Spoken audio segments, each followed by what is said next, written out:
Dubaydan uy olish xuddi kuchli brenddan mahsulot sotib olishga o'xshaydi.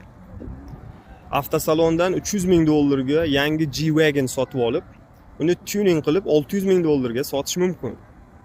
Lekin undan ko'ra ancha aqlli, qulayroq va funksiyasi ko'proq bo'lgan Xitoy avtomobillarini avtosalondan chiqarishingiz bilan uni narxi keskin tushib ketadi. 2 yil minganingizdan so'ng uni yarim narxiga ham sota olmaysiz. Lekin Mercedes brendni kuchi tufayli o'z narxini yaxshi ushlaydi. Ko'pchilik Dubay bilan Toshkent shahrini taqqoslashadi. Dubay qup-quruq cho'l bo'lsa, issiq bo'lsa, yashashga noqulay, lekin Toshkent shahri iqlimi zo'r, tabiati zo'r, yashashga qulay. Unda nega so'nggi 1 yilda Toshkent shahrida uy-joylar narxi tushib ketdi? Dubayda esa muntazam ravishda barqaror narxlar o'sib kelyapti. Sababi Dubay shahri xalqaro darajada brendga aylangan shahar hisoblanadi. Butun dunyo bo'yicha yirik puldor insonlar, milliarderlar Dubayga oqib kelishadi. Shu sababli ham Dubay ko'chmas mulk bozori ancha xavfsiz hisoblanadi.